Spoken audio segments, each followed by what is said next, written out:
Hello, everybody. We're open tonight for fun and so glad to see you here. And this is Talk More Talk, a solo Beatles video cast where we talk about the solo careers after the Beatles of John, Paul, George, and Ringo. And sometimes we have Beatles related news or gossip or something. We like to talk about the Beatles as a group as well. I'm Joe Mayo. My YouTube channel is Mean Mr. Mayo. And I'm here with my three co hosts that I do every show with every other Monday, usually live, every other Monday night around 9 p.m. Eastern Time. First off, the queen of the backdrops, the queen of everything. Got a beautiful backdrop for what we're going to be talking about here. The documentary with John and Yoko in the back.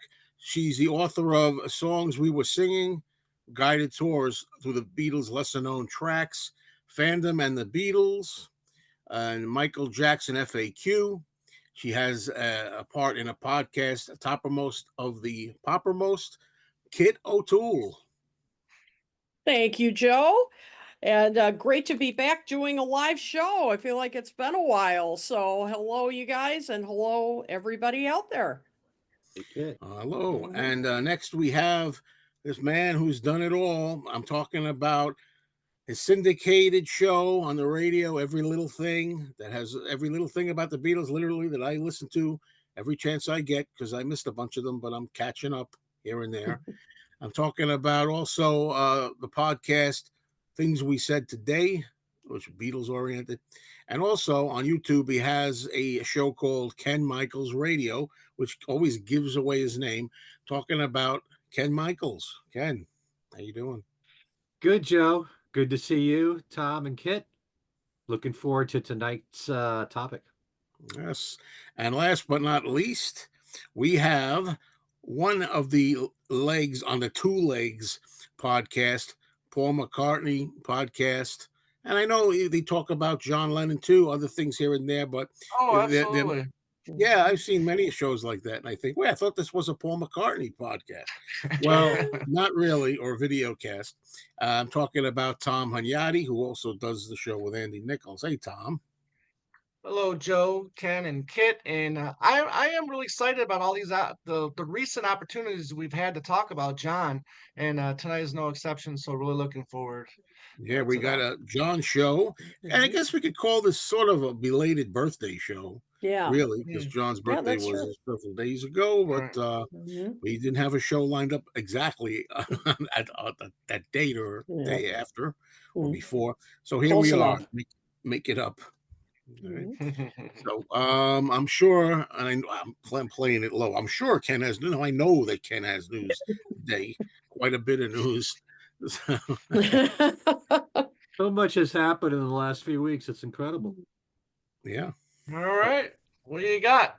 Let's start with the big news concerning Paul McCartney's third leg of his Got Back tour, which started October 1st in Montevideo, Uruguay.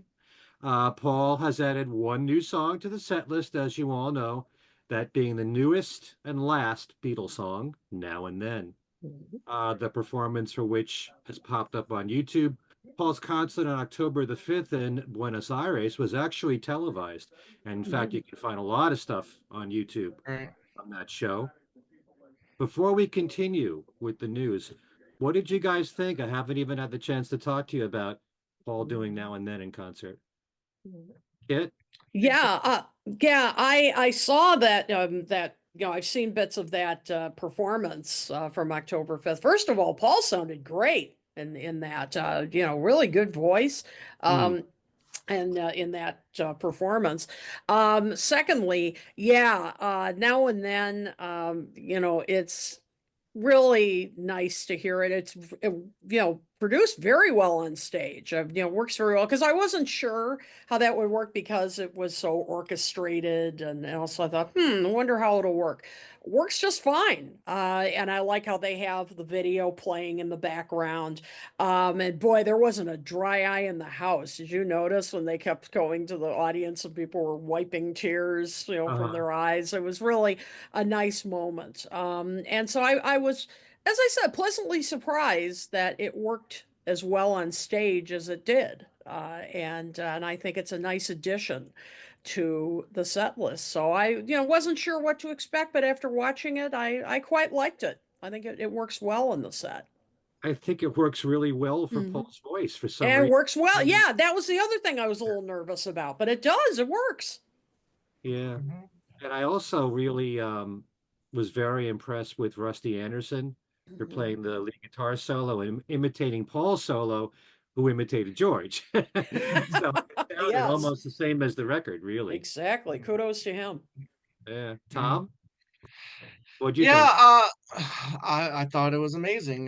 We got the video from Joan Borelli. She filmed.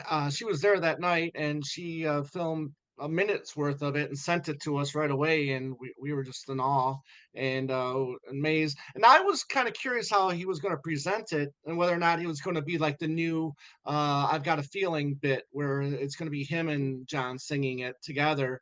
That's what I And wondered. then but no, right there it is, right in the middle of the set list. So I was kind of surprised about that, but yeah, very emotional to hear him sing it. I kind of thought he was just a slight wobbly singing it, but then again, I did see later versions of it, and he sounded fantastic. I thought, and I think you guys are right too. I think this older voice does kind of suit, or his older vocals kind of do suit the song a little bit. So. Okay, Joe, what did you Well, I think? feel very much the same. I mean, I was surprised. I mean, I didn't expect it. I think other people said they expected it, that he was probably going to do this. I've heard, but I was surprised. I was blown away by it because I love the song. I thought they did a great job with the song itself, and to hear Paul do it was, of course, very emotional. I was very touched by the song. I was one of the people that really felt it, and yeah, it would be really difficult in a situation seeing Paul live with an audience, everybody feeling it, and seeing shots of John and George and everything. For me, anyway, to have a dry eye, I don't think that would happen. I thought that his voice, was a little warbly, but I do think that it worked with the song, and like you were saying, the kind of way that I feel early days benefited from Paul being like a Hmm. little older. I kind of it works for me, you know what I mean? And hey, I accept that this is where he's at now, and that's a whole other story about the whole Right. concert and what you think about the whole thing and how his voice sounds these days. But for that song, I thought it worked. That song, Yeah. and Right. I liked it watching it. Before we continue with the news here, I just wanted you guys, in your opinion, because I've been asking this on my own videos ever since we heard this news about Paul doing Now and Then. I love the fact that he's doing this, but it's kind of odd to me that he's never done Free as a Bird live. He's never Mm, done Real Love live.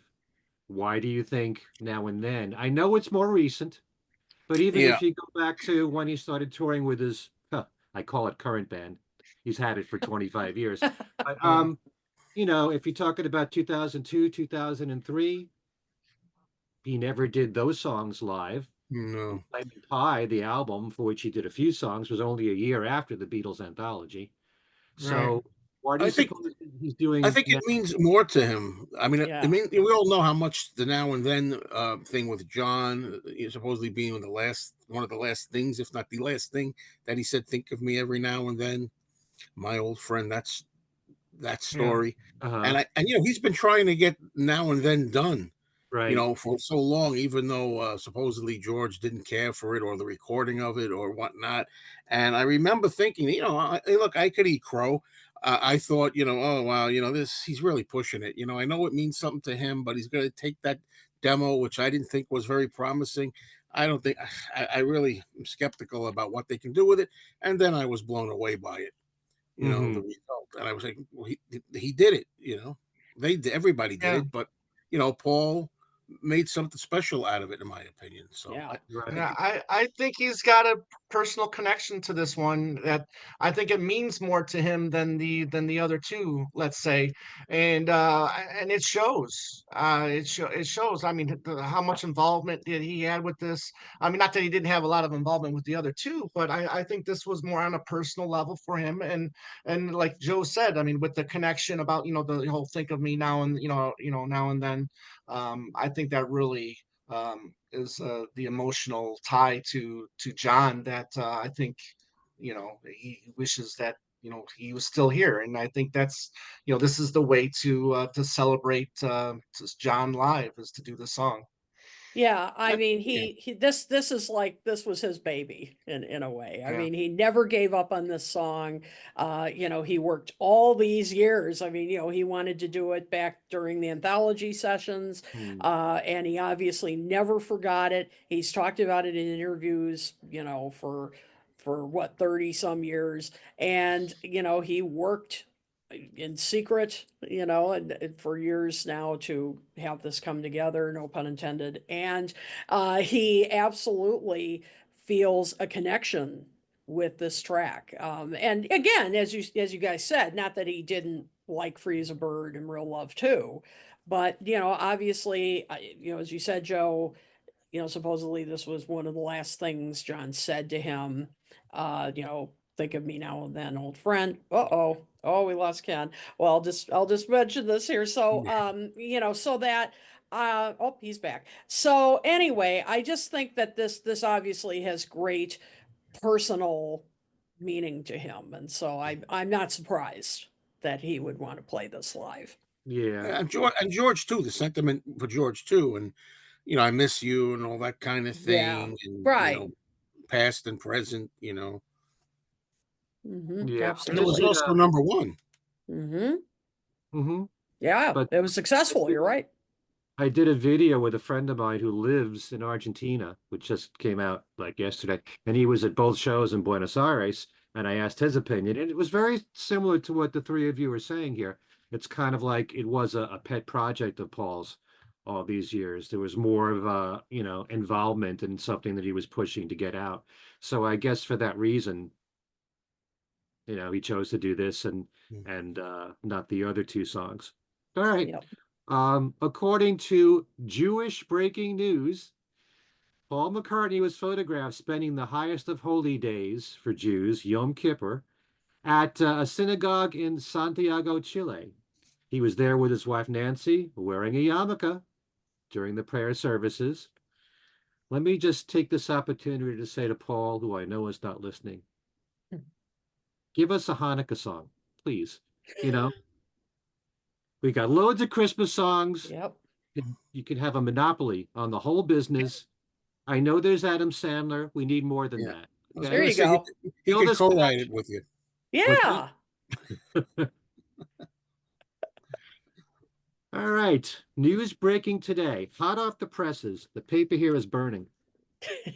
Another documentary on the Beatles about to come out. It's called Beatles 64. It's being produced by Martin Scorsese and it's directed by David Tedeschi.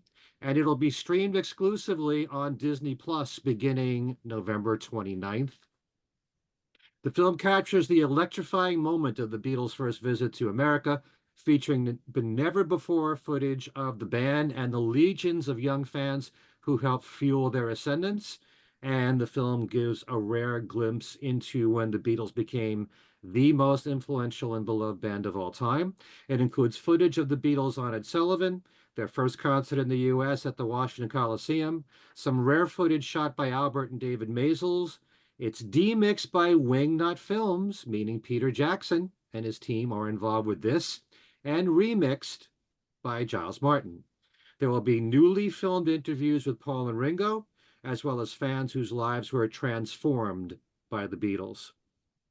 This also coincides with the just announced Beatles box set of American albums in mono from 1964. Okay, now with the exciting news of the archival box set coming for George Harrison's 1973 number one album in the US, Living in the Material World, comes word from Danny Harrison, who was on the Chris Evans Breakfast Show on Virgin Radio in the UK, and revealed that the concert for Bangladesh is being worked on, and Peter Jackson is involved in restoring the film. Danny will be giving 3 concerts in Europe this month. Actually, one of them was yesterday in Berlin, one tomorrow in Paris, and October 21st in London. Danny's new concert film, called Inner Soundstage, is now available to stream on his website, DannyHarrison.com.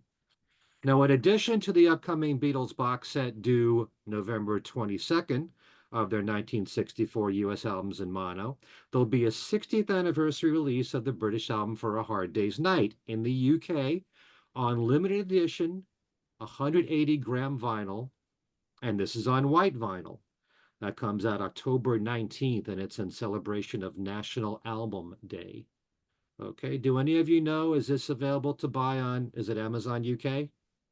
Don't know. No, I think it's more like HMV. But it's going to be tough for us Yanks to get this one. I think it's more less going to be for the UK crowd. Okay. Luca Perassi is at it again. Yeah. Did you get both of Where are them? those books? I just got in the mail. I Yeah. gotta get those. Yeah. We should have 2 them on. books from Luca. Yep. His name is Luca. Yep. And they're called The Beatles After the Beatles, the solo careers of John, Paul, George, and Ringo from 1967 to 1980. Both are available as a paperback and hardcover. Amazon described the books as covering the main events of their lives, their records, their tours and concerts, anecdotes and curiosities, lesser-known facts and statements, their public and private fights, and their various interests and businesses, the battle for Apple, and the invincible myth of their past that follows them everywhere. It's now available for purchase. And so I'm sure you're going to be seeing Luca popping up on all of our shows fairly soon. Yep. Rolling Stone reports that a new documentary is coming out on the late session keyboardist Nicky Hopkins. It's called The Session Man. Apart from playing on the Beatles' classic recording of Revolution, he is also one of only 2 musicians, other than a Beatle, who can say they appeared on solo albums from all 4 of the Beatles. Actually, I was going to bring this up because I know Tom at the Right. Fest for Beatle fans in Chicago was only one No, there's 2. person who was There's on 2. all. Yeah. There's Eric Clapton. Yeah. Eric Clapton. Yep. I completely forgot about his appearance on Kisses on the Bottom. Oh, yeah. There you go. Yeah. Yep. Someday that will be a trivia question on my website. Yep. Remember that. Nicky Hopkins, Eric Clapton, Yep. the only 2 musicians who have been on solo Beatle albums from all 4 Beatles. He also played on nearly every Rolling Stones album from 1967 to 1981, was a founding member of the Jeff Beck Group, and who the Kinks wrote about in their song, Session Man. The new documentary is set for digital release November 5th on Amazon Prime and other platforms. Thank you, Tom Brennan, for this information. Something else I know that you folks are curious to know about. This is according to an article in Collider.com. News about the upcoming Paul McCartney documentary, Man on the Run. Academy and Grammy Award-winning documentarian Morgan Neville says the film is almost done. He's very excited about it, and it's going to be coming out next year. He says, don't expect stories about the Beatles in this one. It's really about how Paul developed a new life after being in the world's most famous band. He is quoted as saying, what I love about that story of Paul in the decade after the Beatles is he's just a guy trying to figure out his life after you've been a Beatle since you were 17. How do you be a person after that?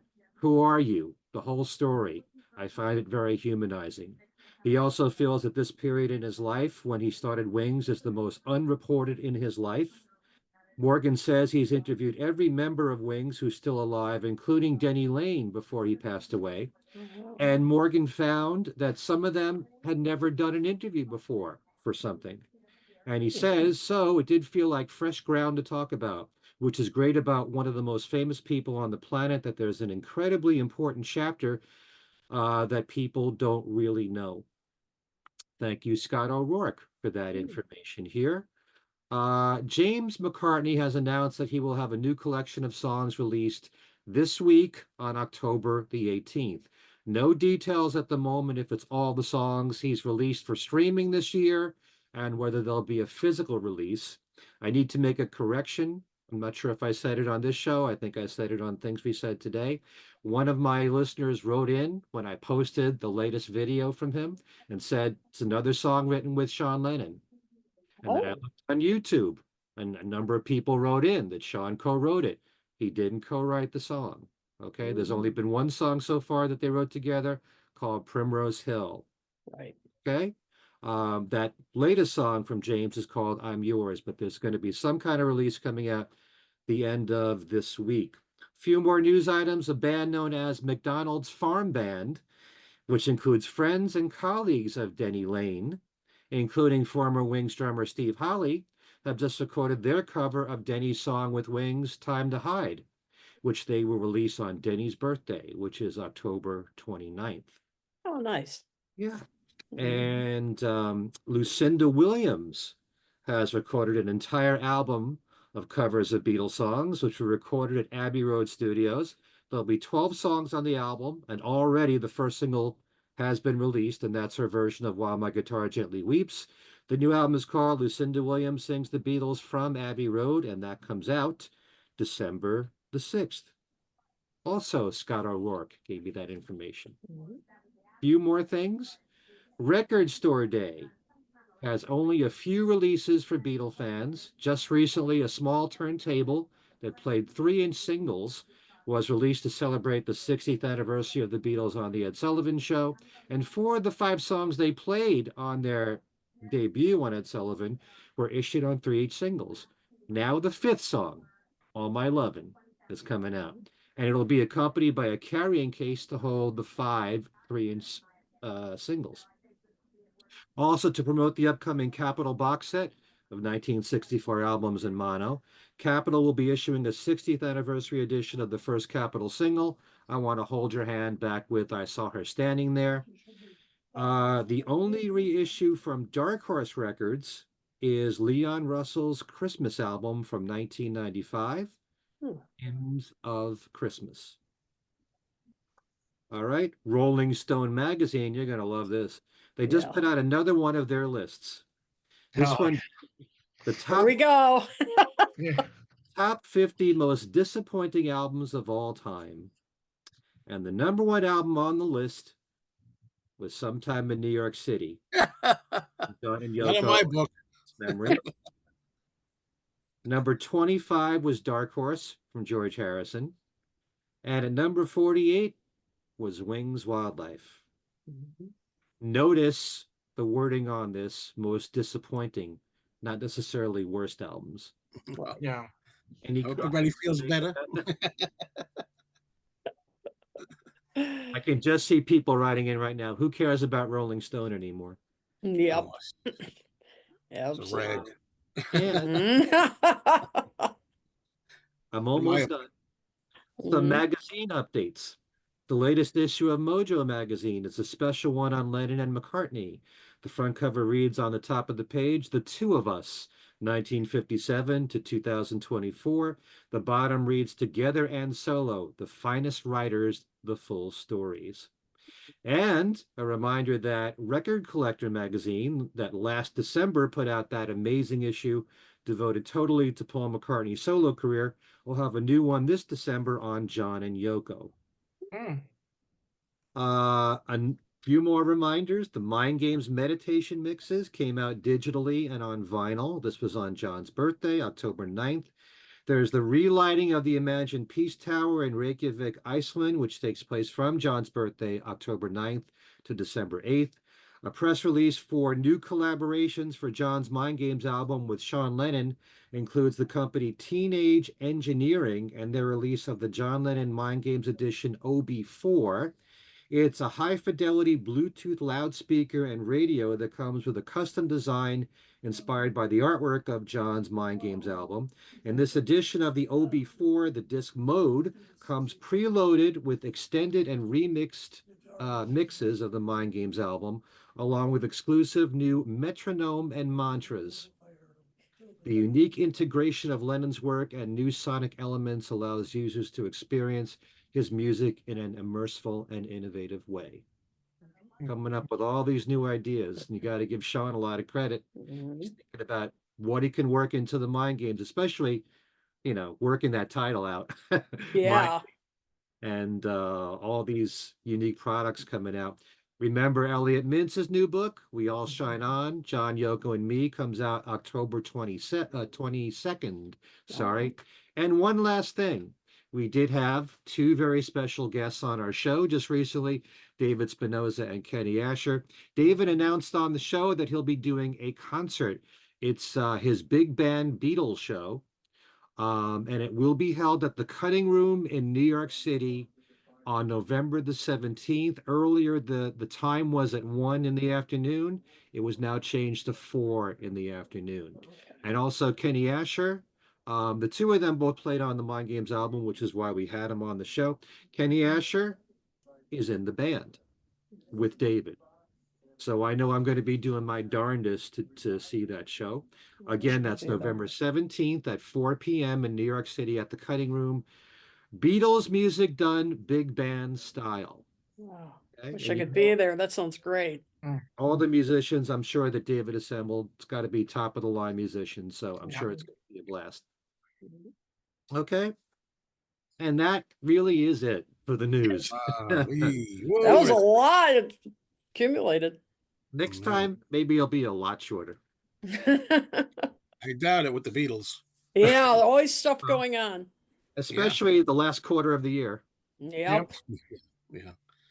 Sometimes it feels like 1974 or something all over again. Yeah. It was different. Mhm. So much Yep. coming out. All right. So our main topic is the documentary Daytime Revolution. This is directed by Eric Nelson. It chronicles, highlights. It also has people who were there that are still with us, uh, commenting on what it was like, for those 5 days back in 1972, February 1972, February 14th, Monday, Tuesday, Wednesday, Thursday, Friday. John and Yoko kind of were co-hosts to Mike Douglas on his show. I remember Mike Douglas. I mean, I'm old enough to remember the Mike Douglas show. I didn't see that show. I wasn't really that hooked on the Beatles and John Lennon at that point until a few years later. But I'm wondering, anybody here, were they familiar with Mike Douglas? Did you see Mike Douglas? I'm guessing Ken might have been. No, what do you Tom think? was still in his crib when this was going on. So I no, actually, I wasn't even born yet, and Kit was With still a this show, couple weeks away. I was a couple of weeks away. yeah. 1972, that's right. Yeah. Mhm. But of course Ken remembers. So I mean, I watched. I think it was on 4:30 in the afternoon or something like that. Like later in the afternoon, housewives would watch. A lot of stuff. That's why the audience was weird. The home audience for this particular experience with John and Yoko, they were very much into politics at the time, radical. They were really into it, and I think that's what makes this interesting, really. But before we really get into it and delve into it, I wanted to talk about that I saw it. I think I'm the only one out of the four of us who saw it in a theater. Yeah. I was lucky. There was a theater, independent theater, that I went to, and it was being shown on John's birthday. So I was able to actually see it that evening with some friends, and I really enjoyed it very much. And I got to say, on the big screen, I really liked it. This is basically, it was a television program, and that's what it was made for. And even in the style of how it's made, it's like a lot like a TV presentation. You have, I think they called them bumpers, like in between each segment, it would say, just like the logo, Yeah. Daytime Revolution, Yeah. as if it will be right back type of thing. Yeah. And you would think, well, what's the big deal? You don't have to see this on a big screen. That's what I was thinking. It'd be nice, but I really did love it on a big screen. The sound was really, really good. The music numbers were really up front and loud. When I went to see One Hand Clapping in the theater I went to, that wasn't really that loud. I would have liked to be louder, but anyway, this one was really good sound wise. The attendance was pretty good. It wasn't full. I didn't expect it to be full, but I don't know how many. I didn't count them. I should sometime. I don't know, 40, 50. There was a good amount of people there, I thought, Hmm. for this. And usually they're, diehards that are into cinema that go to this independent theater. Very respectful. They laughed at some parts. They applauded a couple of moments and things. So that's always a good experience when the audience is really focused and into it. And the image too. I mean, it looked great. We talk about things that are recorded on tape versus film. I'm pretty sure these are on tape. Hmm. Uh, it's taped. It was taped. It wasn't film. But yet it looked great on the big screen with the blow up. I guess the quality was better than what they did when they recorded one hand clapping, as Mhm. far as what they were using. Mhm. Anyway, so it was a really satisfactory experience. I'm glad I saw it in the theater, not trying to rub it in. I would tell you if it was a disaster, that. But I Hmm. really thought it was like it really was quite fun to see it that way.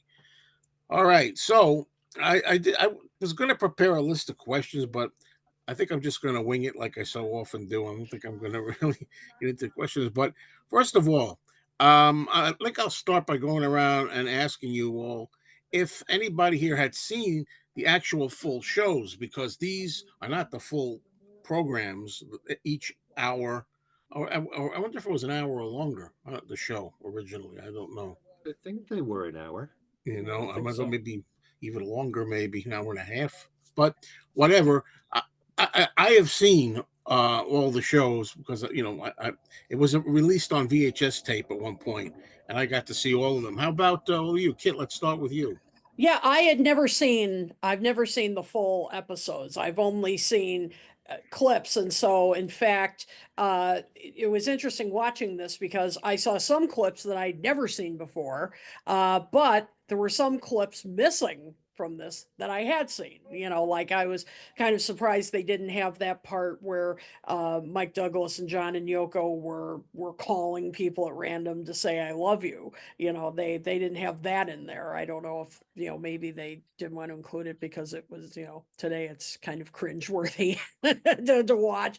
So but so I was kind of surprised that wasn't in there. But there were other segments, and I'm sure we'll talk about some in a bit, that I hadn't seen before with some of the other guests. So that was very interesting. But I've never seen the entire episodes. Hmm. You're muted, Joe. You're muted, Joe. That was to get the train out of the sound. Oh, gotcha. Uh, okay, so Tom, how about you?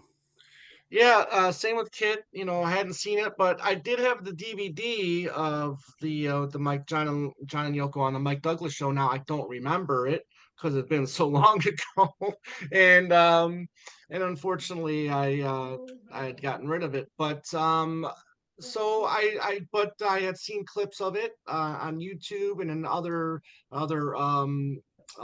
documentaries. Yeah. They use some of these sound bites on the Beatles anthology and on other documentaries. So we know them from that. But just as the whole show itself, no, unfortunately, I wasn't able to. But I am very happy to know what I have seen from this documentary and wanting to learn more about these other people that were on the show. Okay, Ken, how about you? You've ever seen it? Well, I remember watching it when it was first televised and Oh. racing home from school to see the show, but I don't remember if I saw every minute of it for that week. But I know that I did see because it did come out on video cassette. I don't remember it ever coming out on DVD. Yeah, it didn't, not It did. legitimately anyway. Uh, Okay. so Uh, Tom, I don't know what you there was had, but there was Mm, some kind of compilation that came out years ago, which only had a little bit of it. It wasn't the oh, whole. right. not the whole series, the Yeah. whole 5 days, in other words.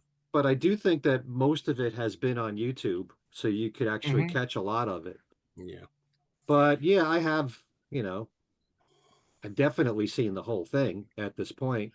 And it's a really fascinating thing to talk about and such a rare occurrence to have John and Yoko for an entire week co-host a show with so many different people in different facets of life and to hold Mm-hmm. conversations with them. And it's something that you're not likely to see now. You know, it's one of the things that really struck me when you watch this is that I often kind of lament over the fact that you don't have variety shows like you used to, like the Ed Sullivan Show Yeah. or something like that. Right. Even the talk shows that are on today, the late night shows, they're usually celebrity driven shows. Whereas if you watch a show like this with John and Yoko, you've got, you know, a consumer activist on one moment, a comedian on the next moment, someone talking about macrobiotic diets, you know, Diet. the next. Yeah. Yeah. It's you've got to be really well-rounded to talk about all these different topics, and you don't really have shows that do that now. Yeah. So from that aspect, I find it really interesting. Yeah, and I'm glad. Well, John and Yoko got to pick the guests pretty much, or had a hand in it. They put people that they Mm-hmm. admire or were interested in and wanted to be on the show, and it's very daring in a way because Mike Douglas, I don't think he was really, you know, uh, geared that way, but he was pretty cool about it, and he worked with it. They made a point of discussing that during the documentary. You know, people like Ralph Nader, Jerry Rubin, and Yep. Bobby Black Seal. Panther chairman Bobby Yeah. Seale, right? Yeah. Yeah. So I think he was a Mhm. little estranged from their style. Well, yeah, you have to, yeah, but look at his audience too. I mean, right? I mean, these were, I mean, the housewives of, you know, Middle America and Mhm. East Coast. So I mean, to ask them to take time out of their day, which I'm sure they were, and to get to these topics. I mean, that was kind of a like I think this was ahead. This week was ahead of its time. I mean, Yeah. you know, Yeah, big time. And I have to say, one of the fascinating parts of this documentary, one of the interviews was with the producer of the show, hmm who was watching, they had him watching the clips and he would comment on, right, Mike Douglas and how he was reacting to John, how John was reacting to him, and how they were gradually, getting comfortable with each other as the shows were going on. And You can sense that. you Hmm. could really yeah, sense that in their body language, the way they were talking. And I have to say that I thought, because I didn't grow up with watching Mike Douglas. I didn't know a lot about him. That I will say I thought he was pretty square. I mean, from the moment, I mean, when he stepped out, and they show this in the documentary, when he's, stepped out for the very first episode and sang, a pretty lounge lizard version of Michelle. Yeah, Okay. I was going to say I that mean, perfectly sets it up. That's a perfect setup to get the vibe of Mike. exactly. You And know, so, no offense to Mike Douglas fans out there. yeah, And and so you think, "Oh man, how could he have done this?" But you really get insight from that producer who said, yeah, Mike was definitely stepping out of his comfort zone during yeah, this week. mm, yeah, But he said, he was really a good listener.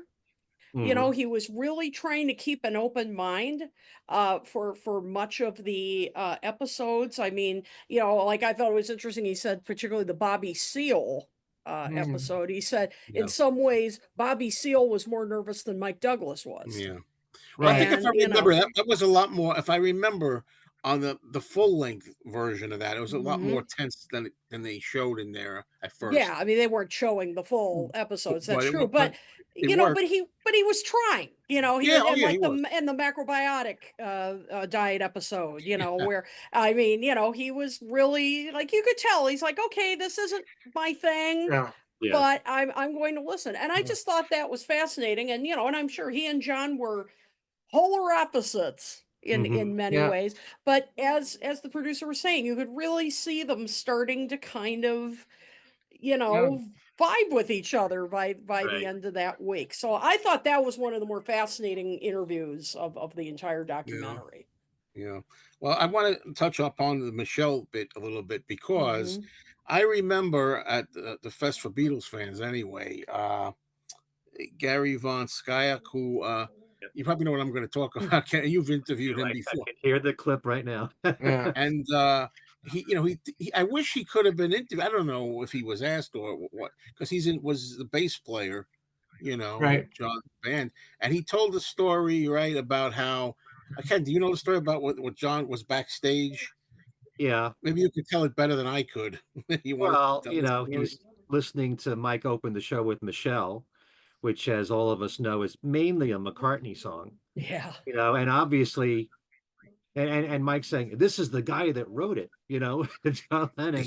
When he wrote, I'm glad John defended himself there because he wrote the middle eight Right. of the "I love Yeah. you, I love you, I love you" part. Um, but backstage, John's listening and he's hearing Michelle and he's going, "Oh, effing hell." He couldn't have picked one of my songs, Yeah. Right. But that just goes to show you that there's so many people in this world who see Lennon and McCartney, think that they wrote everything 50-50, or they Right. don't even distinguish between what's mainly a John song or mainly a Paul song, you know. But yeah, I can just hear John saying that. Yeah, and he tells that story would have been so good if they could have worked it into this. I think, yeah, Gary remembering that, and then John, I think, handled it well, because he came out, he was good natured. He said, usually they play Yesterday, which is Paul, but I wrote the Right. middle eight to Michelle, so it's okay, Yeah. something like that. And then Mike saying, "Well, that's the hardest part to write. Sometimes the middle eight, isn't Right. it?" It's like, yeah. Well, I don't know So he about "I kind of love you, I saved love him. you, I love So yeah, yeah. So he kind of saved himself on top of John's, you." Yeah. kind of, going off on him. But good stuff. So, I mean, like I say, I'm not, you know, I don't know which way to go with this. Anybody could give any thoughts they want, what they liked, what they didn't like, things that struck them, as interesting. The guests. Anybody want to jump in there? Go ahead. I mean, Uh, I really liked the fact that. Well, first let me just say I think this is arguably the greatest documentary on John and Yoko I've seen. I mean I think I've really enjoyed this one a lot. I watched it twice. Thank you, Kit, for sending it to me. This was I thought this was fantastic, and not just because it's about John and Yoko. It was about what was going on Hmm. then, the topics with people that were happening then, and I loved the news clips that they were showing from each day going on, whether it was about was the bomb threats, busing, which I learned about. I didn't know what busing was, and I learned about that. Vietnam, rising prices, death penalty, drugs, all these things that were going on that day, which still going on today. Some of these things, but I thought that was fantastic. I thought that was a nice touch to add that. Again, and then the guests. I mean, I never heard of a lot of these people. I'm kind of you would think that these people they're seen by millions and millions of people. And then you they don't really, except for really Ralph Nader. I don't remember really hearing a lot of these people much after the Mike Douglas show, right? I mean, I George never Carlin. heard of. I Yeah, mean, well, yeah, George Carlin as well, yeah. But yeah. I mean, like Vivian Reed, I never really. I mean, I know she did a lot of stuff, but never really heard of. She was quite a singer in this, Yeah. I Yeah, thought. oh, She was fantastic. Amazing incredible. voice. Yellow Pearl. I mean, We Are the Children. That song. I mean, that song blew me away. Yeah. I never heard of it, and I was really moved by it. I really liked seeing Chuck Berry hang out with Lennon, and just being Oh kind of yeah. like being involved in that whole episode. It was with the cooking segments, and and they're playing around with the apron in the background. Yeah, there's some funny bits Um, in there. And I like yeah, Chuck. He's asking, yeah, the yeah, macrobiotic chef. The woman's like, say what right, everybody's going to do. right, Everybody has to part. right, And then Chuck, you're going to cook this, right. up. And he goes, I'm going to. He says, I'm going to cook Yeah, it. I'm gonna. Whatever. I'm going to do Yeah, that. And it's like the thing I that thought it sucked. was. Yeah, It was funny. He was yeah, funny, and John. He was. We yeah, should do a whole moment, I guess, at some point to just talk about the Chuck right. Berry Yeah. part. Right. Yeah. the thing that that I feel like it's too bad that this wasn't made 20 years earlier, or maybe like 25 years earlier, and get more from the people that were living back Yeah. then. Because I don't recall ever hearing George Carlin talk much about it. Right. I'm sure Mike Douglas has talked, fondly about it. Chuck Berry, get his thoughts on it. These are people that still have been around up until the late tens, or late 2010s. So there was plenty of time to do a documentary like this. It's just too bad that it wasn't. And I gotta tell you, the more I see of Yoko, the more of a genius I think she is. Again, I just think she was ahead of her time this. I mean, seeing a lot of the stuff that she was doing, this box of Smile, I thought this was is really cool. The broken teacup thing, and did we ever learn, how much that canvas got auctioned off for at the end of I the was week? going to ask that. Yeah, I Yeah, they don't didn't say know. Yeah. anything about that. They didn't. Yeah, They they didn't. never Yeah. said anything. So they No. never said anything about that. I would thought that by the end of the, during the credits when they do their little text or whatever, I thought they would have said, and this sold for such and such $1 million or something like that. No, they never You know, said. they never did. But there was just, again, him talking about the Beatles and never being able to admit that they were bigger than Elvis. John. Yeah, So that's great. I thought that was very fascinating. And how young a lot of these people, they were in their 20s and 30s. A lot of these people, Yeah. that Hmm. that these guests, and I thought that was very fascinating. And the quote that John says, like, they wanted to call the band Yoko's husband and his three sidemen.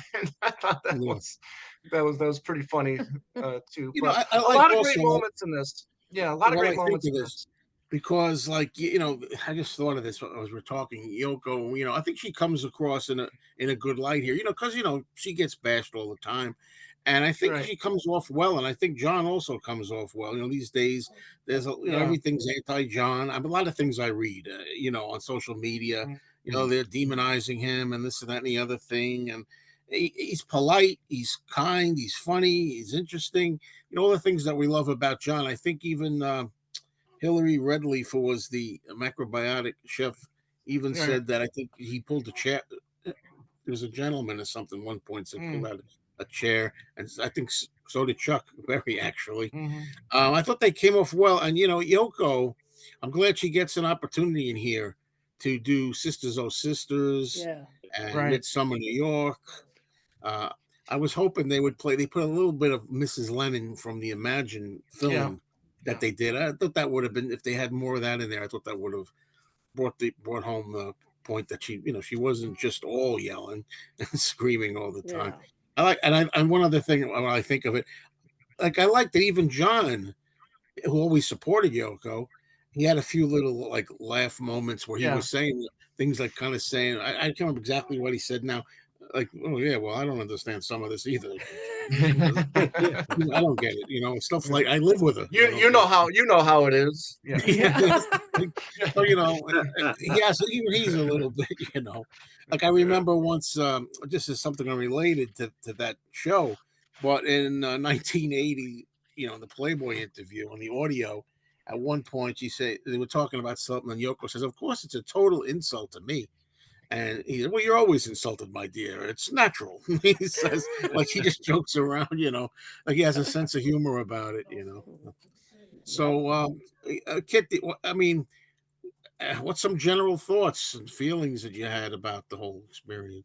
Well, first of all, I agree with Tom. I really, really enjoyed this documentary. I think it really shed light, way more light on this, this particular period, that when they had, their early years in New York, this era of this, when they were involved in, this kind of radical political movement. And it's mentioned a bit about how, Nixon was keeping a sharp eye Mhm. on their activities. And there's a postscript in the film that after these episodes, Nixon was really keeping an eye on them. Yeah, that was interesting at the end. Yeah. Isn't that interesting?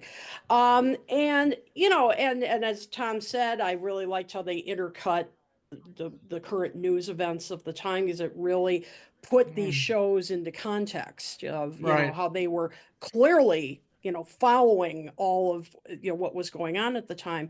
But also, I mean, the title of the documentary is so perfect, because Yeah.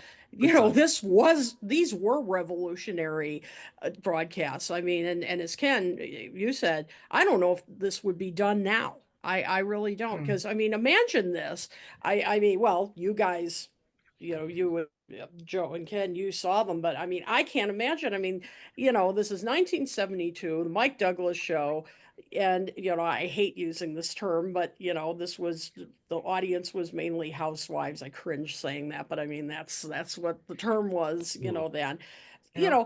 Not what you would consider your target audience for these Right. ideas, but Exactly. Right. but here's John and Yoko wanting to get their message out. I mean, I love in the first episode when Mike Douglas asks John, what do you want to talk about this week? And boy, was he ambitious. He says, love, peace, communication, women's lib, prisons, life in general. I mean, he lays it out there Yeah. from day one.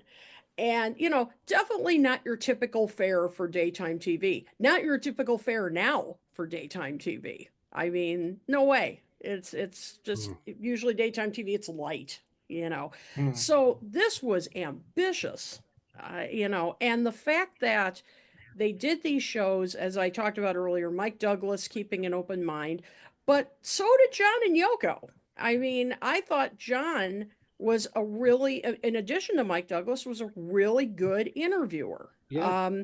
I Yeah. mean, John, had he lived, maybe he could have had his own talk show. Yeah. Maybe he would have done it.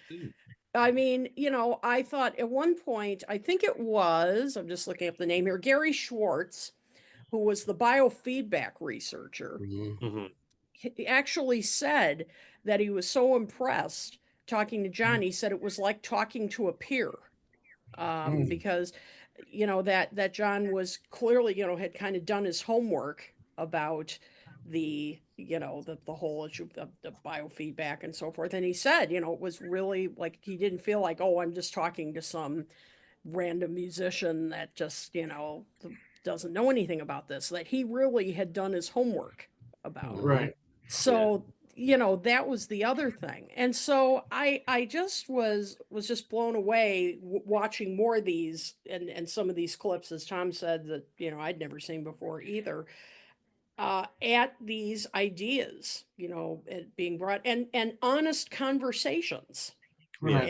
And some awkward moments, that with like Bobby Seale, Jerry Rubin. I mean, you could tell when he came on, everybody was kind of a little like, what is he going to say? Didn't John react too? John was like joking around at the beginning. I think he was like, "Oh," or something like that. Yeah. Exactly. Yep. But there was a little fear. But but everybody lived. Everybody was okay. I mean, It worked out. It worked it out. worked out. And Yoko, I also want to mention that, Joe, that that she brought her ideas, and I wish somebody had been on here to talk about the Fluxus art movement that she was involved in, because all the projects that she brought on and wanting audience participation, and that is right out of the art movement that she was involved in, wanting audience participation, wanting everybody to create art together. That was straight out of the Fluxus movement that we've talked about before. Madeline Beccaro, when she was on her show, that she talked about. That is right, what she was doing at that time. And so to have her come on and bring her avant-garde art into it, I mean, again, to daytime TV, I mean, revolutionary indeed. Yeah. Well titled. Great documentary. I thoroughly enjoyed this. By the way, if I didn't say already, I love the documentary. I think I did say, but I really did, and I want to say before I pass over to Ken here, one thing I like too is the way it was edited. I like Mm-hmm. the balance. I like that they did kind of day by day. Day one, day Right. two, show three, whatever, show four, whatever they said. But you don't get bored, or I didn't, because one minute you might be talking about biofeedback or something, and maybe it's not your bag. I don't know. Then you get a song, and then Mm-hmm. maybe they do a But Chuck Berry. Then Yeah. they talk to George yeah, Carlin. I mean, I like the balance of it. I thought it was paced yeah, well. Ken, yeah. so let's get some of your thoughts.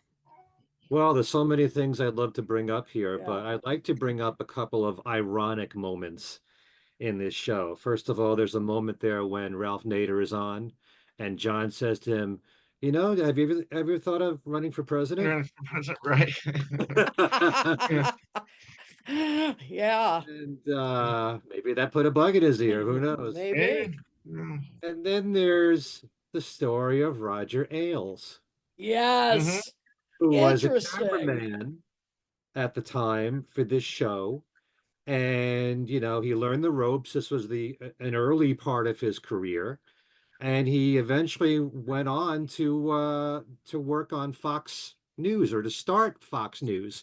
Yeah. I mean, you can't get more opposite than John's politics and Fox News. Yep. Maybe he was watching this whole week and said, I'm going to do something that's the opposite of this, Yeah. you Right. know? Interesting. But man, Wow. of all the people who worked for Mike Douglas and, polar opposites of John and Yoko Yeah. Fascinating. is Roger Ailes.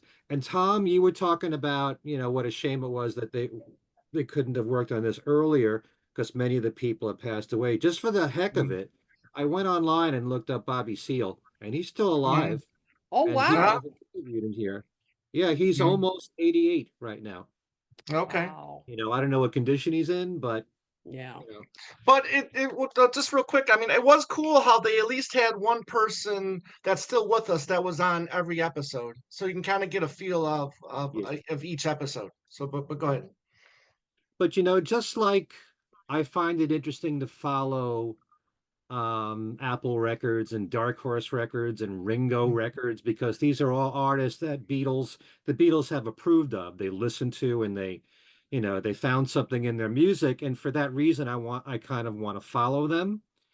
These are people that, so we're told, John and Yoko picked. I don't know the full story about every single artist.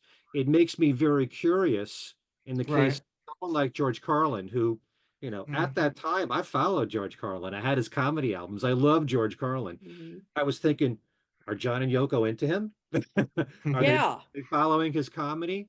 Because I Yeah. don't really know if some of these were just picked by Mike Douglas's team of people, or if John and Yoko were really familiar with a lot of them. I've always heard that they picked a lot of them, and maybe even I think they even addressed that at Right. some point Well, in they did. Well, I would, yeah. It seemed like Vivian. It seemed like Vivian Reed was picked by Mike Douglas because Yeah. he talks like Oh, he made it sound like he had worked with her prior while introducing her.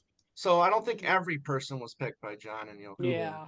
mm, There were a couple of people who commented that they got a phone call, and Yeah. it was Yoko on the end, and they yeah. thought this is a prank call or something. But Right. how did Yoko or John and Yoko find out about these people? Did they find out first from Mike Douglas's people? Here's a list of people you might be interested in interviewing, or did they know them themselves or know of their work? Just that part of it, that aspect of it itself, I find really interesting. The whole thing about the biofeedback. Um, how did they learn about that? And I also was thinking this whole thing about the meditation mixes of mind games and the app that you have, and it's supposed to somehow feed off of your brain waves and all this other stuff. I kind of thought there was a similarity here 50 Mhm. years later in something like that. And I also, much the same way that I'm a big fan of 70s sitcoms, and especially Norman Lear. Mhm. And whenever I watch something like All in the Family, old episodes of All in the Family, I'll say, this episode could apply right now. It's still timely. And there's a lot of things in here, like, for example, the macrobiotic diet, Mhm. that's led to organic food. Foods. You Well, we know, know that Sure. John has talked in the past about, these kinds of things, watching what you eat, the chemicals Yeah, that they are were put in the into food. that Yeah, too, to some yeah, Oh extent. yeah. yeah. yeah. But So, this is 1972 where they're talking about it. Yeah, I yeah, didn't know they went back that far with it. That was Yeah. yeah, but they Oh, must no, have been familiar with it. there's audio of John talking about it in the late 60s. Oh wow. Okay. Yes. Yeah, I'm sure. I'm sure from what I have ever read that. I mean, the guests, Mm, obviously, the more hardcore guests, if you, lack of a better word, controversial guests. I'm mm, Yeah. sure Mike didn't pick that, pick up with them to yeah. be on Mm. there. You know. And I also remember thinking, watching this, and you were just commenting on this, Kit, that John and Yoko together would have made really good hosts for a TV talk show. I Yeah. remember years ago there was some kind of talk that Ringo was thinking about having his own talk show, and I thought, well, he might make a good Yeah. host. But the Interesting. fact that John and Yoko could carry on a conversation with Right. anybody Yeah. here just blew me away, and they were genuinely interested in everything that they were talking about. Yep. And also, there's a very air of diplomacy that John has, like when Jerry Rubin came on and he's trying to get the audience, give the guy a chance to talk, and maybe you'll find a similarity in what he has to say and what you're thinking. Hmm. Um, he has a way of, he knows that the people that he's having on, some of them are controversial, but he has a way of smoothing things over Yeah. in a Mm, conversation so that it's far more of a friendly, casual conversation. And he was really good at that, very adept at that. Hmm. So, Absolutely. I kind of wish that John and Yoko had their own, TV talk show, because I think they would have been quite good at it. Yeah. Absolutely. mm, Hmm. I think Madeline might be in the yeah. comments. She Oh. is. Yeah, she is. Yeah. Oh Oh, hello, wow. Madeline. Yeah. Check Hello, out. Madeline. It says Maybe. something about Madeline Baccaro has the book "In Your Mind: The Infinite Universe of Yoko Hmm. Ono," Yep. and Yeah. there's a quote from Jerry Rubin here, right? It says Yeah. Yeah. Jerry Rubin says Yoko told me and Abby Hoffman that John and Yoko consider us to be great artists. Abby replied, "That's funny. We always thought of you as great politicians." Huh. Mm, That's interesting. Well, I can kind of see that. There's the I book. mean, that's fascinating. Wait a minute, I have the Oh, there shirt you over here. go. The shirt is here, but I can't really get it from you. I have There the you shirt of that go. cover. Book Great, cover. great book. We've had Madeline on our show and had a great conversation about Yoko and yeah, I mean, really, I think this documentary has really lent some interesting insight into Yoko too, because she was really absolutely John's partner in picking out who they wanted to have on, and she was very active in co-hosting these shows you know, Mhm. absolutely. And also through Yoko's influence, John said that everybody is an artist. Yeah, I like Yeah, that. I like that too. I love the way he talks about that. He goes, "Well, how many? Who's been told? They tell you at a certain age, you're not. You're this, you're that. You're not an artist. You are. mm, Everybody is." What he means, I think, what he means is like when people say a lot of times. I always get uptight when people say that's not art. This is art. Art is it's supposed to be an expression, expressing yourself, I guess, and however you do. If they don't see a picture of a house with a white picket fence and a sky, they see that. Otherwise, if it's just like lines and things or confusion, oh, that's not art. Yep. Hmm. You there's different kinds of art, abstract art, and things Exactly. like that. Madeline Um, also, oh, I'm sorry, Joe, I go didn't ahead, no, mean to go ahead, interrupt. please, No, please. just Madeline also points out, said it was nice that Mike asked Jerry Rubin about his parents. That mm. diffused his disgruntled raving. Yeah, that did. Yeah, this is That true. was a That's a that was a good scene. I like that scene. good Yep. observation. Hmm. I Mm, wonder if we want to talk a little bit about the music that's in here. I was mm. surprised to see it start off. Uh, I guess it was during the credits or pre-credits where they had Attica State, Right. the Apollo Hmm. Theater, Right. 1971, to lead it off and show you where John and Yoko were at that point. I like how it set up their Set mindset up that they were right. Yeah. They were getting like controversial, and they were starting to get into politics a lot and things like that. So I like that. And then they had "It's So Hard" for the Mhm. performance, but that I'm told when the Blu-ray comes out or DVD is going to be a complete version as a bonus feature because it wasn't Mm. complete here. It was during like the credits, I think, that Right. they used that. But again, being in that theater, and I was so happy with the sound when John did Imagine. It was just amazingly, you know, beautiful. This was it. Just really hit it. I like that version too. I think it's a good performance, and want to talk about Chuck Berry. Let's talk a little bit more about Chuck Berry, okay? And John. Well, all I know is, I mean, I've seen this before, of course, them performing Memphis, Tennessee. They also did Johnny Be Good after, which is not in the movie. Right. Yeah, that was a Right. bummer. I wish Right. that had been I included. was thinking, oh, that's going to be the credits. They're going to use that in the Yeah. credits. I bet you that would have been a way to go. But I don't think that was listed as an extra, a bonus extra. I Mm. don't think. Now, But is it anyway, Johnny Be Good? Is it Johnny Be Good to where Chuck Berry makes the face? no, Because I maybe, did No, maybe because no.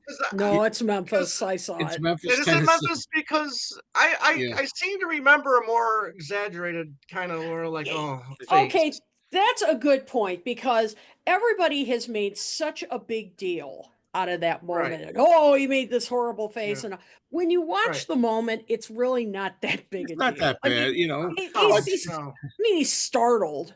I Look, mean, we're he's talking Right.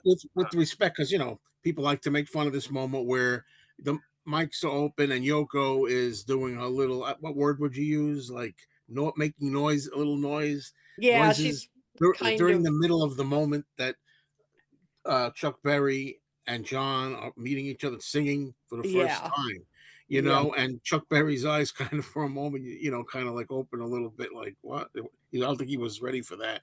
But then later, and this is not an insult because everybody knows I'm always defending Yoko, so you yeah. know that.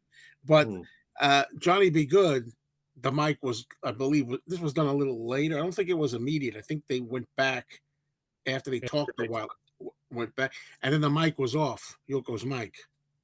So she's in the finished version. She's opening her mouth and yelling into it, and then nothing comes out. So somebody Yeah. shut the mic off. I think that's what they say. Anyway, Yep. whether that's true or not, I don't know, but that's what they say.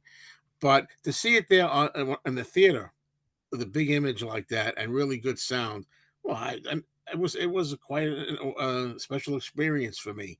And I Mhm. used to think, well, the two of them, to be fair, together, it didn't sound very polished. Memphis, I used to No. think, but I liked it. This one, it hit me fine. Isn't that funny? The Mhm. first time I watched it, Right. I thought, wow, this is fine. And I don't even think Yoko's bit was that intrusive as it was presented. You In know, it, you know. yeah, I think it's been exaggerated over the years because I remember, yeah, when I started watching it, I thought, oh, here comes that moment where Chuck's going to make the face, Yeah. and it's yeah, I mean, it was like a momentary thing. He just was kind of startled, and his eyes kind of opened up for a second, and then they kept going. And I was like, Right. oh, Yeah, okay, wasn't It as big a seems like deal as I remembered. al- yeah. Also seems like John voice is kind of overpowering Chuck's a little bit Yeah, when they sing together. not a But I mean great that was no. I mix. didn't. No. No. Not. Mhm. No.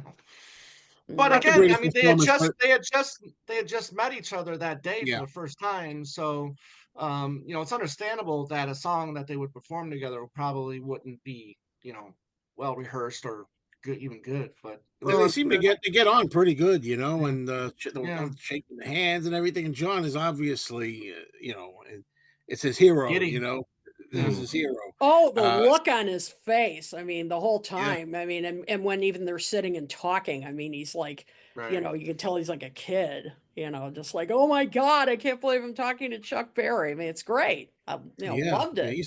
Chuck was showing his admiration for John too. I wanted to Mhm. shake this guy's Y- hand all these Yeah, years. yeah. That's right. great when he says that, right? There's one bit that wasn't in there that I kind of remember.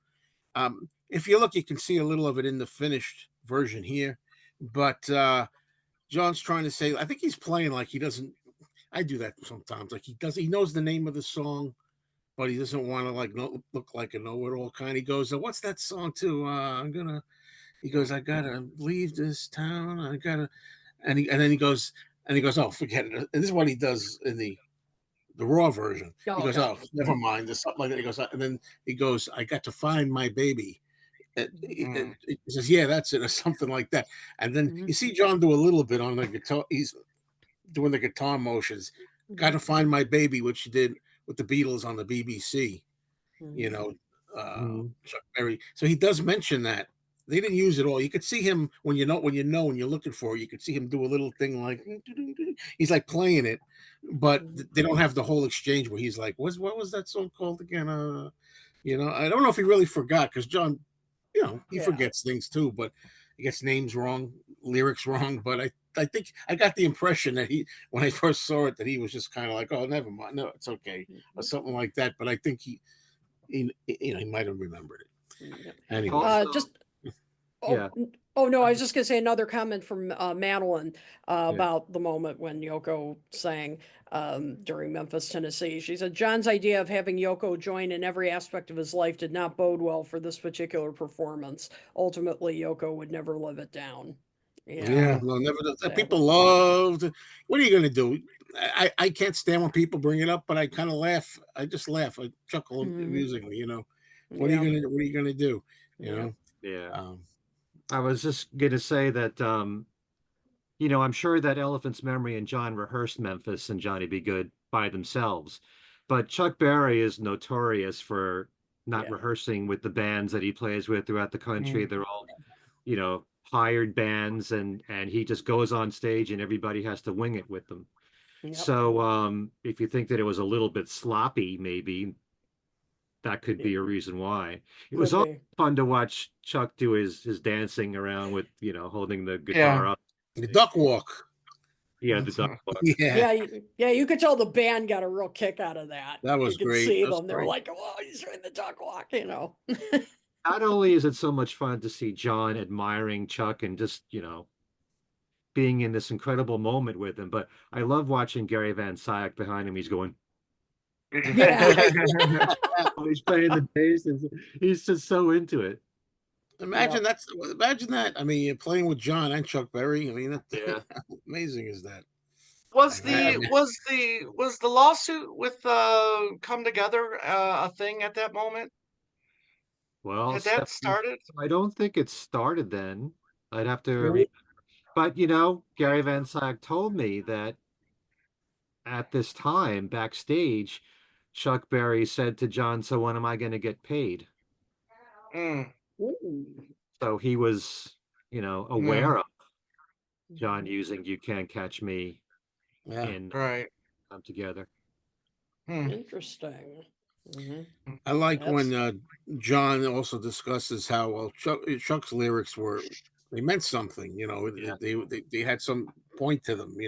Not just like anybody else, just right now. Yeah, I love you, or whatever, like that kind of Right. thing. he That was was right. interesting. He was Hmm. praising him as a writer Hmm. Hmm. He was as well. absolutely right. Yep. And Oh, I should have myself questions. I don't know. I don't know. mhm. What else we got? Covered the I can music. talk a little bit about The the music. yeah, You wanted to Yeah, talk about yeah. one of the things that impressed me, and unlike you, I wasn't in the movie theater to hear this. I just have my little computer speakers in this room. But from the very beginning, when I heard Attica State, it was like, this is Mhm, powerful and really clear, the yeah, audio yeah, is. So I was yeah. really impressed by it. And there are a few songs here that are played in their entirety. And mm, Imagine Right. one of them, and Memphis right. is another one. I also think the performance of just John on guitar and Yoko singing "Sisters Oh Sisters" sounded fantastic. Yes. Yeah. Yoko's Yeah. voice sounded great on that song. Hmm. I'm glad that Hmm. was included in here. Hmm. Um, I but did like otherwise, when John was when he was doing Imagine, and is that him yelling out Harmon or Hammond or whatever the guy was playing to because then you hear it a little bit more. Um I don't he's remember. because it's a Hammond organ, right? Or he's playing You mean at the end of the song? I think he played yeah. it, John. No, You Maybe no, mean he was the guy. talking about to the other guy that was playing it, and Yeah. then you start to hear it a little bit more. He starts to get a little more livelier on oh, the organ. Yeah. Huh. I Hmm. didn't Yeah. know I didn't notice that. Mhm. But yeah, But sound was so good. Yeah, yeah. they did a good job with that too. Yeah. Absolutely. And yeah, and it was really, we were talking earlier about the interviews and it was really I was really glad that uh, the director got so many people who were on the show that were not necessarily famous, but like the one of the members of was it Yellow Pearl? Was that the name of Yellow that Pearl. group? Yeah, Yeah. Yeah. yeah, That was a yeah. fascinating interview because she talked about, Right, how they, the song they wanted to perform and the producers were like, no way, right. you're Uh-huh. not going to do that because it was, kind of controversial and very political. Mm. And she talked about standing her ground and was like, either we perform this or we're out of here. Yeah, And watching war movies with neighbors, hoping for the other side to win or something like that. yeah, and I mean, it Yeah, was a yeah, pretty yeah. straightforward, pretty confrontational, song. I mean, it's Right. powerful. I mean, it was a really powerful song and beautifully performed and sung. I mean, it really Oh, was. I was really moved by that It performance. It was really, fantastic. Yeah.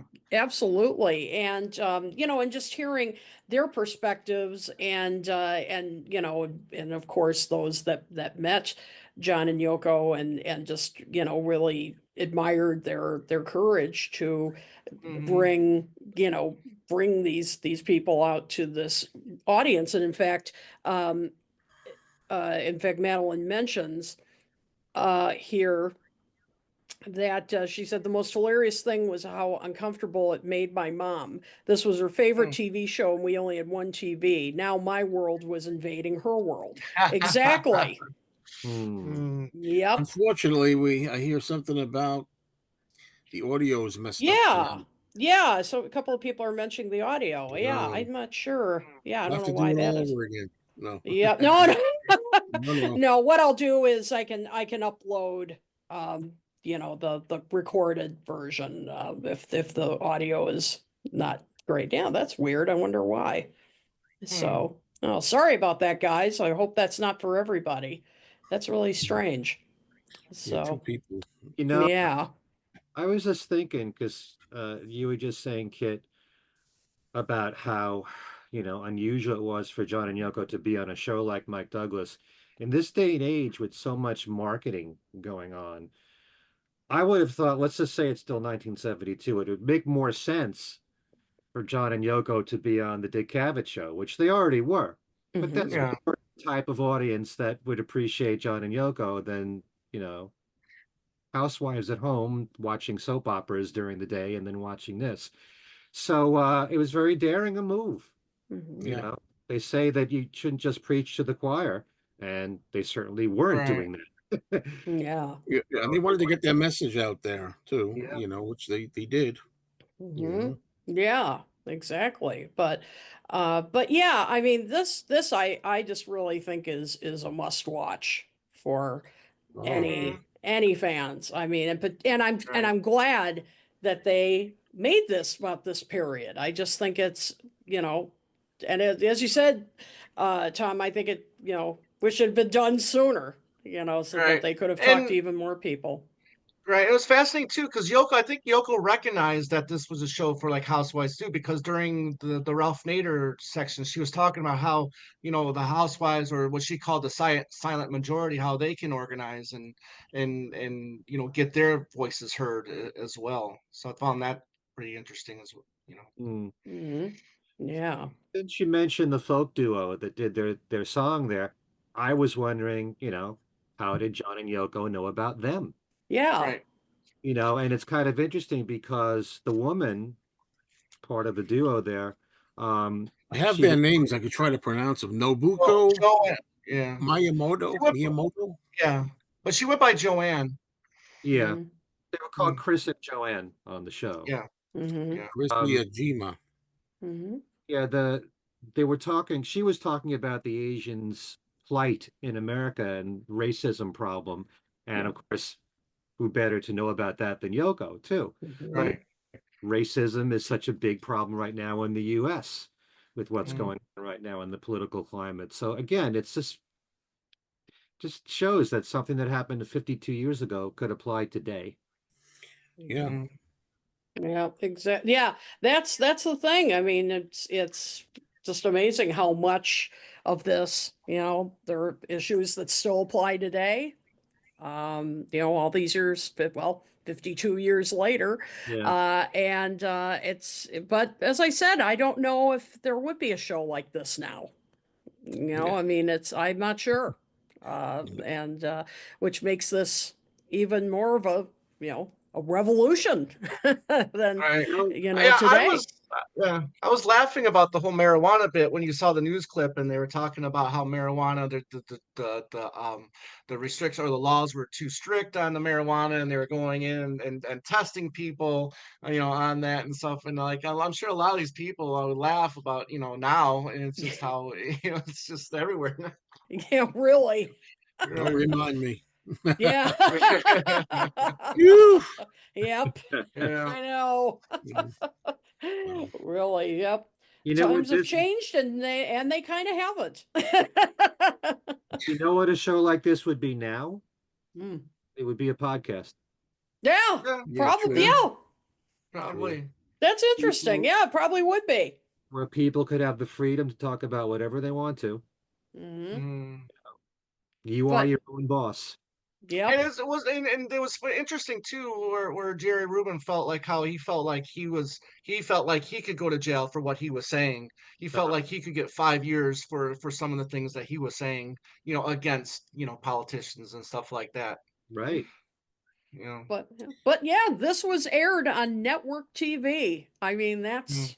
that's pretty amazing Uh-huh. that this was daytime network TV, you know? They said that Mike Douglas had an average of 40 million viewers a week. Wow. Wow. That's a big, big audience right there. My Mhm. goodness.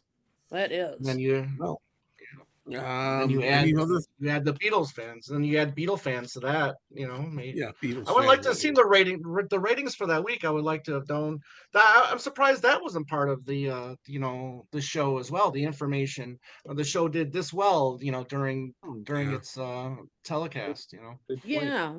I think the producer, I mean, he made some vague comments about like they knew that this would be, a Right, ratings booster. But yeah, they didn't really follow up on that. right. As to like, okay, so what was it? I don't remember that. That's true. Yeah. So, Hmm. yeah, I mean, there were some little flaws with the documentary. I mean, as we've talked about tonight, some things were missing. We would have liked some follow-ups on certain things. But on Hmm. the whole, No, I have no well quibbles done. at all. I mean, I Yeah. mentioned a few things, but it Hmm. didn't, spoil the overall effect for me Oh or no. anything. Mm-mm. But I wanted to mention, I just thought of it. The ending, they use like at the credits at the end in Yeah, between. I was going to mention that too. Yeah, Yeah. there's times Yeah. where they take questions from the audience, and of course, one of them is about what do you think Right. of the new McCartney album? And Uh-huh. he says, Right. talk about wildlife, the wings one. He Right. says, the wings one. Right. He says, Yeah. right? And then somebody in the audience says, like, uh, like something bad about it. I heard Uh-huh. Right. that, like something negative. It was the same kid that asked him the question, because then Yoko said, "Well, what do you think of it?" And the guy was like, "Ah, I don't like it." Oh yeah. Hmm. Yep. And, Well, Yeah, that also, was funny. Mike Douglas asked him if Paul is his best friend. Oh Yeah. yeah. Oh, and Yeah. he said in the male Yeah. sex, I guess you could say Yeah. that. yes. Right. So that's Yeah. good. That's Yeah. important. Yeah. That's important to have that in there. I think that was good. I like In that when fact, yeah, John said at one point, like, people think we're at each other's throats all the time and everything, but we talk.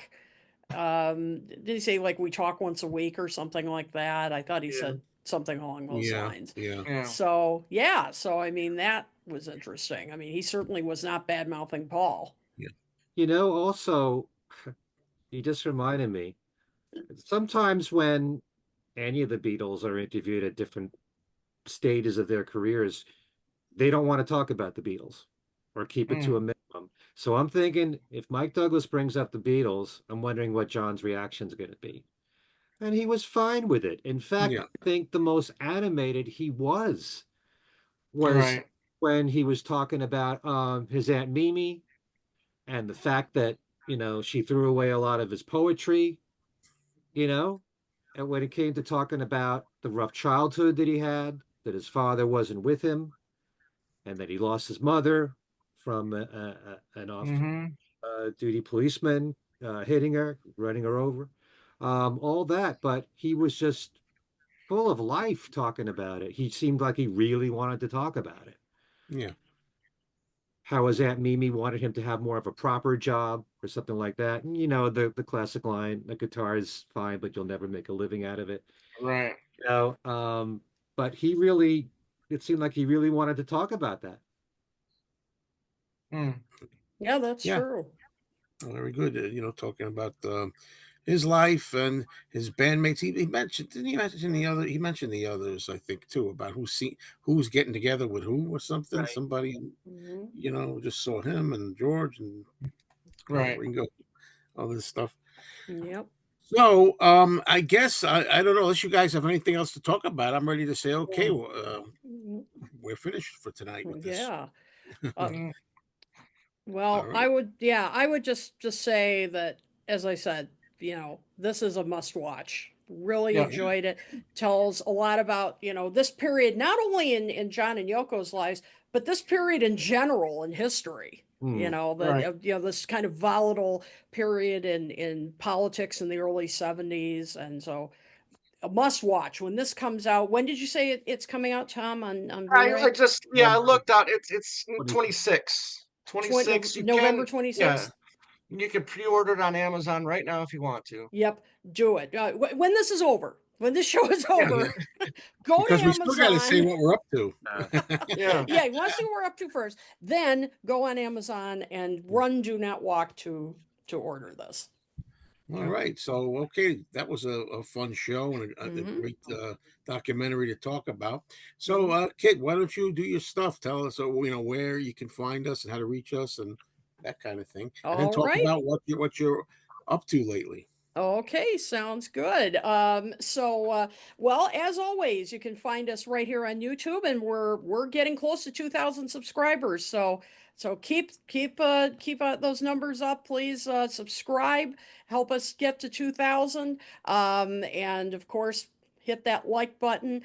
You can also find us on Facebook. You can find us at the web at talkmoretalk.com, on Twitter at talkmoretalk1, the number one. And if you like us on Facebook, you'll be notified of upcoming episodes, and of course you will on YouTube as well if you subscribe. And if you want to send us feedback, ideas for future episodes, you can do that at talkmoresolotalk at gmail.com. We always welcome your thoughts, and as always, thank you for all your support, and all. We couldn't do this without you. And as far as I go, if you are watching this now, October, or listening, October 14th, on October 15th, that's tomorrow, I am going to be on Angie and Ruth McCartney's T-Flicks. Which is going to be at 2:30 Eastern, 2:30 p.m. Eastern, on their Facebook page. I'll post a link to that on our Talk More Talk Facebook page. And should be fun. I've never been on their show before. I know they've been doing this a long time. We're going to be talking live, taking your questions. I'll be talking about songs we were singing and all kinds of Beatles stuff. So really looking forward to that. And more Toppermost, the Poppermost episodes are coming. We are still posting more of our September episodes. We had so many songs to cover that we had to split them up into different episodes. So we had it's a double album, A, B, C, and I think D is coming up very soon. So we're still going through that. We have so many songs we have to cover on these charts. It's crazy. So just go to toppermost.net to find all of the latest episodes. And please also give us a like and let us know what you think. Okay. Thanks. And for me, because it's very quick for me all the time, please subscribe to my YouTube channel, Mean Mr. Mayo. Looking here at some of the things I have up, a lot of news that we already heard today, but did a rant video about trying to get my driver's license renewed. If you want to see my rant videos, uh, I said driver's license or registration. Registration. Registration. Yeah. Yeah, my registration. Daytime Revolution review. I did a video on a favorite John Lennon non-singles, a song that's not counting single releases, just from the albums that he did, but they weren't singles, just regular tracks. And that's among my stuff. Also, I got together with Mikey Arugula, my friend who's a wild, impassioned collector, and we did a show recently, and it was some Halloween stuff, Beatles related. So you can check that out. Some goodies that cost Beatles masks and costumes and whatever else have you. I have a movie channel. It's called Mr. Cinemao, like the cinema, but with mayo at the end of it.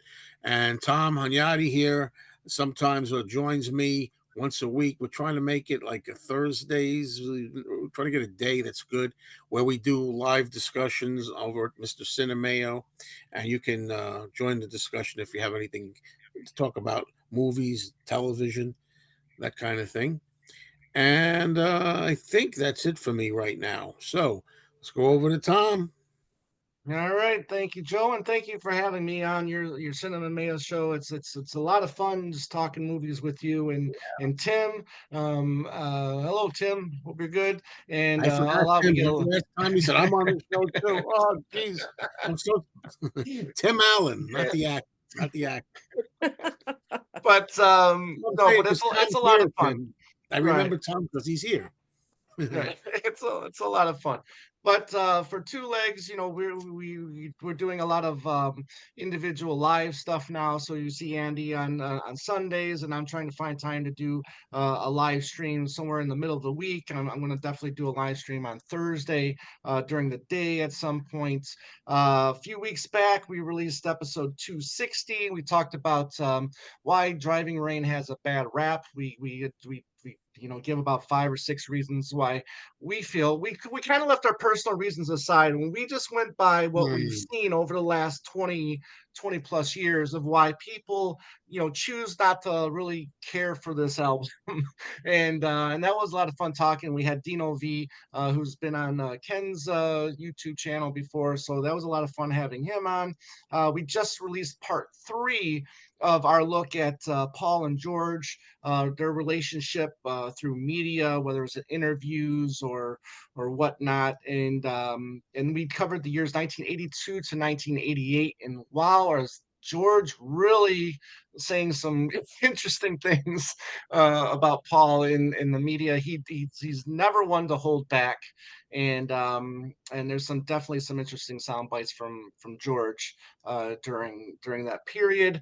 We're gonna do a fun episode here this week, and well, we're just gonna do it. Listen, we always try to stay positive on our show, but we are going to tackle our least favorite, or 10 of our least favorite McCartney songs, and that should be pretty fun. So be on the lookout for that. But like us, subscribe to our YouTube channel, Two Legs a Paul McCartney Podcast.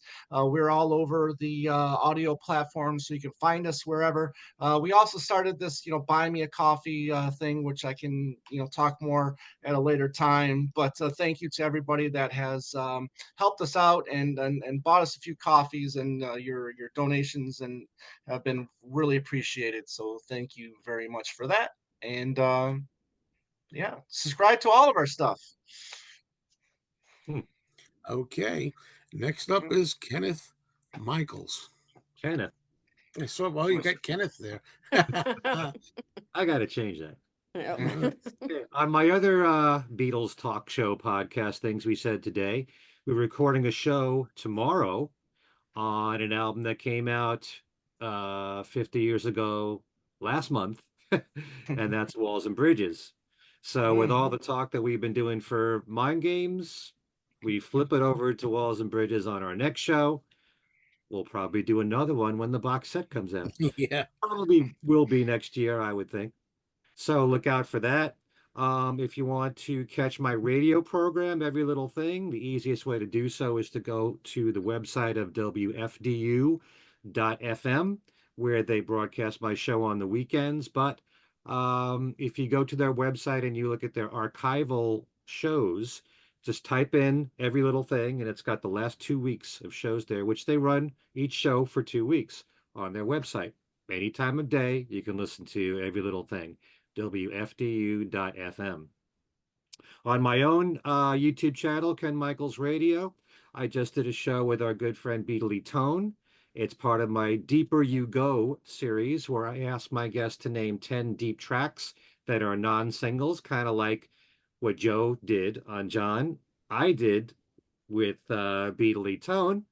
And he picked 10 deep tracks of John's and a few honorable mentions as well. So that was a lot of fun. And I also had, as I said earlier, my friend Javier Lubelski, who lives in Argentina, who goes to see, he's seen over 30 McCartney shows at this point. Started in 1993 for him. So he talks about his whole history seeing Paul live, his comparison of the 1993 band with the band of the last 20, 25 years, what the shows were like in Buenos Aires, because he got to see both shows. Of course, you can all see part of it online anyway on YouTube, but he was there in the audience and comparing the audiences there to, what we experience here in the US. Is it any different? What was the experience like over there in South America? So that's at Ken Michaels Radio. Please subscribe to my channel. And as always, there's my website, kenmichaelsradio.com. And I just want to mention, because if you follow all the news that I bring you here on this show and on things we said today, it might get confusing. All these releases, all these books and CDs and DVDs, and when's things going to be streamed and everything. There's a page on my website called Upcoming Releases, and you can find everything on that page all chronologically if you want to keep track of things. So if you want to know when is Living in the Material World, the box set coming out, you can look right there. If you want to know when this brand new Beatles 64 documentary is going to be streamed, it's going to be right there. Upcoming releases on my website, kenmichaelsradio.com. Plus, there's a Beatles trivia page where every other week at the moment I'm doing Beatles trivia and games. And as it was John Lennon's birthday, this is a John Lennon multiple choice trivia question that you can work on there to win 1 out of 10 really great prizes. And that's at kenmichaelsradio.com. So before I go here, I just want to say one thing, because today is Columbus Day. And I want to just address this, of course, to my colleague here, Joe, and also one of our listeners, Gary Wilbur. I want everyone to know and to remember that there'd be no America if it wasn't for Christopher Columbus. Well, there'd be no Christopher Columbus if it wasn't for his mother. Don't forget that.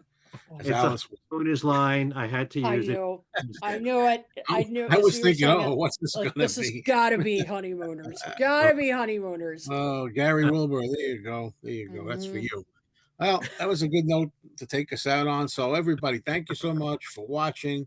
Really appreciate it. Send in your ideas if you have ideas for shows, future themes, topics. So, okay, on behalf of Ken Michaels, Tom Hunyadi, and Kid O'Toole, I'm Joe Mayo saying, don't listen to your teachers or your parents, no matter what they try to tell you. You're not this, you're not that. You're not an artist, you're a truck driver, you're a ballerina, you're, a dishwasher.